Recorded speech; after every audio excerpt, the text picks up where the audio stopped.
सुप्रभात बच्चों, आज हम वर्ण विचार पाठ के अंतर्गत व्यंजनों को विस्तार से जानेंगे।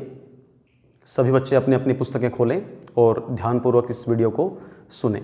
तो आइए बच्चों शुरू करते हैं। वर्ण विचार व्यंजन। व्यंजन की सबसे पहले हम परिभाषा, उसके बाद उसके भेदों के बारे में जानेंगे। देखिए, सबसे पहले इसकी परिभाषा के बारे में जानते हैं। स्वरों की सहायता से बोले जाने वाले वर्ण। कहने का मतलब क्या है कि स्वरों के बिना व्यंजनों का कोई अस्तित्व नहीं है। ये स्वरों के बिना अधूरे रहते हैं। जो मैंने आगे लिखा भी हुआ है, ये स्वरों के बिना आधे रहते हैं। आधे का मतलब अधूरे ही होता है।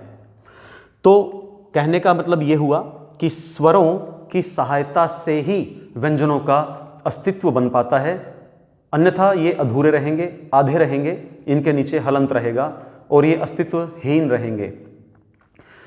उसके बाद हम करते हैं भेद। ध्यान से देखिए बच्चों, यहां पर भेदों को 4 भागों में बांटा गया है। उसके बाद उन चारों भागों को विस्तार से समझाया गया है। तो सभी बच्चे बहुत ध्यान से इसको सुने। स्पर्श व्यंजन, ऊष्म व्यंजन, अंतस्थ व्यंजन, उसके बाद संयुक्त व्यंजन। स्पर्श, स्पर्श का मतलब होता है जब हमारी जिह्वा अर्थात जीभ किसी वर्ण को उच्चारित करते हुए मुख के अंदरूनी भागों को स्पर्श करती है अर्थात छूती है, और जब वह वर्ण उच्चारित होता है तो उस वर्ण को हम स्पर्श व्यंजन कहते हैं। देखिए, स्पर्श व्यंजनों को एक बार हम ध्यान से देख लेते हैं। उनको यहां पे लिखा गया है। आपसे विनती है मेरी कि आप इन स्पर्श व्यंजनों को बड़े ध्यान से सुने, क्योंकि अगर आप ध्यान से नहीं सुनेंगे तो भाषा में आप अशुद्धियां करेंगे ही करेंगे। उसमें कोई दोराही वाली बात नहीं है। तो आप यहां पर ज्ञान प्राप्त कर लीजिए। यह हिंदी भाषा का आधार है जो यह पाठ करवाया जा रहा है।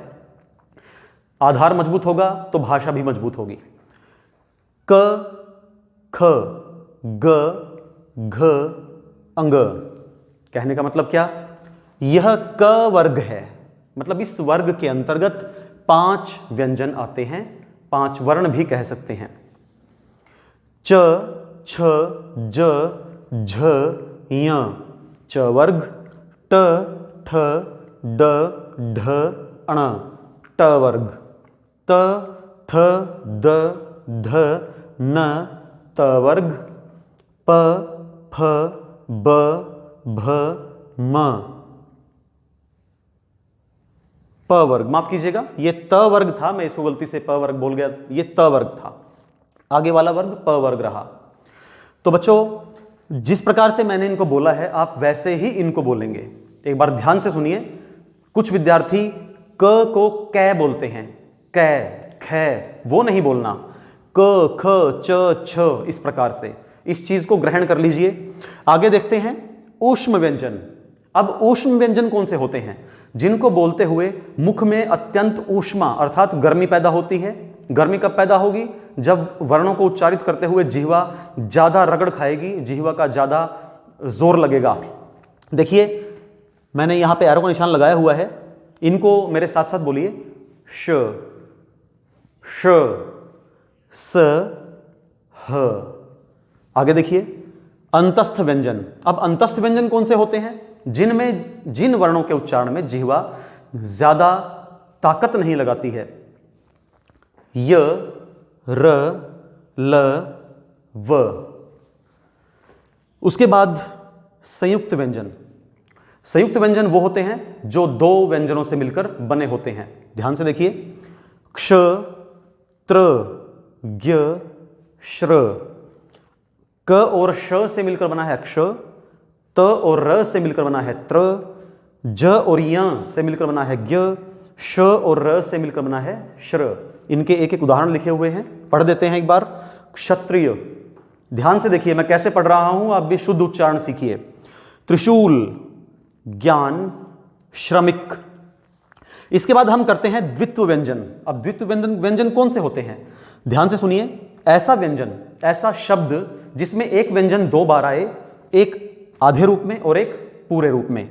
देखिए, अम्मा, लड्डू, गत्ता, गन्ना आदि।